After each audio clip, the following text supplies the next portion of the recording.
اقبال زیر لب مسکرا پڑے۔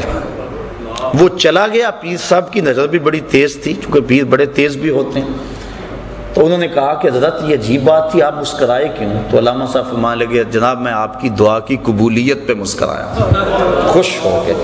کہا وہ کیسے؟ میری دعا کی قبولیت کیسے ہوگی اسی وقت؟ کہا حضرت جب دعا نہیں کی تھی 100 روپے کا مقروض تھا، اور جب آپ نے دعا کر دی تو 110 کا مقروض ہو گیا۔ وہ بیچارہ تو ضرورت مند ہے اور دکھڑا سنا رہا ہے، بلکہ میں تو کہا کرتا ہوں کہ 2-3 مرتبہ جو آ کے دعا کا کہے اور کہے جناب قرض نہیں اترتا، وظیفہ بتاؤ، کوئی تعویذ لکھ دو، اگر پیر صاحب ثروت ہو تو اسے خود ہی خیال ہونا چاہیے کہ جو بار بار کہہ رہا ہے اس کا مطلب کیا ہے۔ سارے مانگنے والے سائل جو ہیں وہ ایک جیسے تو نہیں ہوتے، ہستی پلکوں کے نیچے غم بھی پلتے ہیں، مگر کون دیکھتا ہے اتنی گہرائی میں۔ حضرت ابو ہریرہ رضی اللہ تعالیٰ عنہ فرماتے ہیں مجھے سخت بھوک لگی اور حد ہوگی بھوک سے، میں آ کے ایک جگہ پہ بیٹھ گیا کہ یہاں سے کوئی گزرے گا اور میری حالت دیکھے گا اور مجھے کھانا دے دے گا، مانگنا تو میں نے ہے نہیں۔ کہ حضرت ابو بکر صدیق گزرے، میں نے ایک آیت کے بارے میں پوچھا، انہوں نے بتا دیا اور چلے گئے۔ میں نے کہا میرا مسئلہ تو حل نہ ہوا۔ پھر حضرت عمر فاروق آئے، میں نے پھر ایک قرآنی آیت کے بارے میں پوچھا، انہوں نے بتایا اور چل دیے۔ پھر دل و قلب و نگاہ کا مرشد اولین آ گیا۔ میں نے حضور سے مسئلہ پوچھا، آقا کریم نے دیکھا اور مسکرا کے کہنے لگے ابو ہریرہ بھوک لگی ہے؟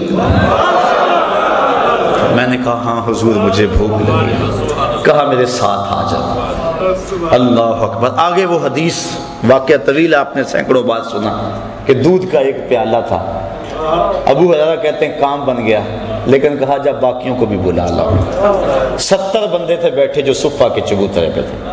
کہا میں بلا کے لے گیا، دل میں تھا کہ اب تو دودھ کا پیالہ گونٹ گونٹ بھی نہیں آئے گا، لیکن جب پہلے نے پیا ختم نہ ہوا میری ڈھارس بند گئی۔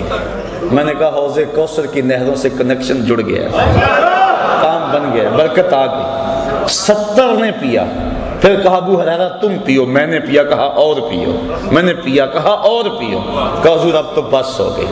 پھر حضور نے نوش جاں کیا۔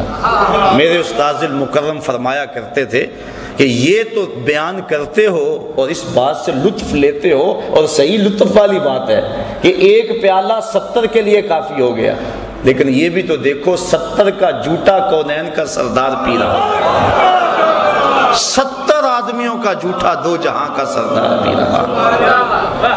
تو بات چل رہی تھی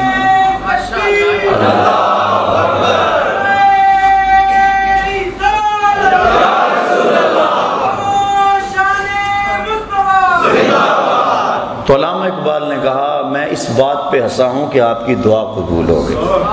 تو پھر اس وقت اقبال نے دکھ سے کہا تھا کہ نذرانہ نہیں سود ہے پیران حرم کا، نذرانہ نہیں سود ہے پیران حرم کا، ہر خرقہ سالوس کے اندر ہے مہاجن، ہم کو تو میسر نہیں مٹی کا دیا بھی، گھر پیر کا بجلی کے چراغوں سے ہے روشن، کم باذن اللہ جو کہہ سکتے تھے رخصت ہوئے، رہ گئے قبروں پہ مجاور اور گور کن، میراث میں آئی ہے مسند ارشاد ان کو، زاغوں کے تصرف میں عقابوں کا نشیمن، نذرانہ نہیں سود ہے پیران حرم کا، ہر خرقہ سالوس کے اندر ہے مہاجن، شہری ہو دیہاتی ہو مسلمان ہے سادہ، بتوں کی طرح بجھتے ہیں کعبے کے برہمن۔ تو پیر تو دکھ درد کا ساجی ہے، وہ تو روح کی غذا دینے والا ہے، وہ مانگت تو نہیں ہے۔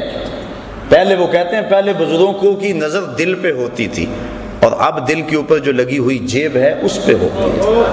جو امیر ہوتا ہے، امیر بھی جان رہے ہوتے ہیں کہ یہ ہمارے ساتھ کیا ہو رہا ہے، اس کو اندر لے جایا جاتا ہے اور حجرے خاص میں بٹھایا جاتا ہے، اور جو غریب ہوتا ہے اس کو کہتے ہیں تو اس درخت کے پاس بیٹھ جا اور 125 مرتبہ یا حیو یا قیوم پڑھ، اور وہ کہتا ہے مجھے حضرت صاحب نے وظیفہ بتایا میں اس لیے یہاں بیٹھا ہوا ہوں، وہ تو تجھے اپنے سے جو پیچھے ہٹا رہے ہیں۔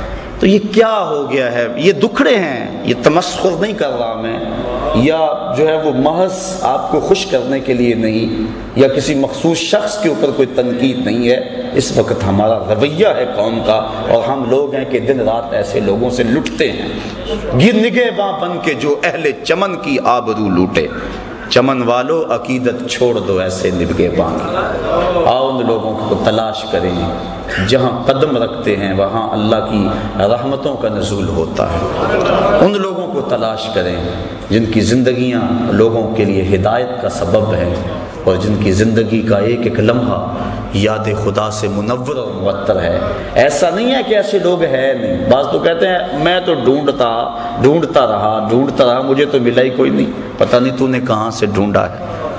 اللہ اکبر، بستے ہیں یہاں کچھ ایسے پراگندہ تباہ لوگ بھی، افسوس کہ تمہیں میر سے صحبت نہیں رہی۔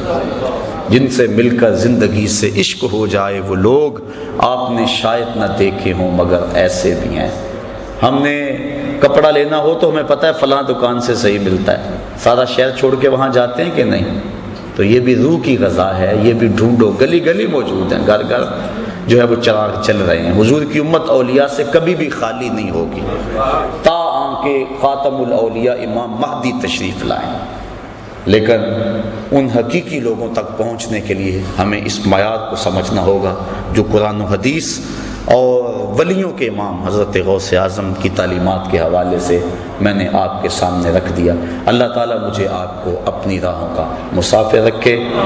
تیسرا سال درس قرآن کا مکمل ہونے پہ اور چوتھا سال درس قرآن کا شروع ہونے پہ میں آپ کو مبارکباد پیش کرتا ہوں۔ پچھلے درس قرآن کا موضوع جو ہے وہ حضور کی اطاعت کے حوالے سے تھا، اور یہاں بھی اور مختلف جتنے بھی شہر تھے تقریباً میں نے اسی موضوع پہ جو ہے وہ درس قرآن میلاد کا موسم بھی تھا پیش کیا۔ مجھے اطلاعات مختلف شہروں سے ملی ہیں کہ کتنے لوگ ہیں کہ جن کے چہروں پہ حضور کی سنت کا نور سج گیا۔ میں تو آپ میں سے بھی یہاں بھی کچھ لوگ موجود ہیں، میں ان کو مبارکباد بصمی میں قلب دیتا ہوں۔ میں سمجھتا ہوں یہ ہے کامیابی، ورنہ کبھی کبھی میں سوچتا ہوں کہ یہ میں چکر ہی لگاتا رہتا ہوں، کبھی ادھر کبھی ادھر، سارا دن مالک اس کا کوئی فائدہ بھی ہے؟ لیکن جب کتنے لوگوں کو گناہوں سے توبہ کرتے دیکھتے ہیں، اندر بدلتا دیکھتے ہیں، اور گھروں کے ماحول تبدیل ہوتے ہوئے دیکھتے ہیں اور سنتے ہیں اور پیغام پہنچتا ہے، آپ جانیں اصل کمائی یہ ہے۔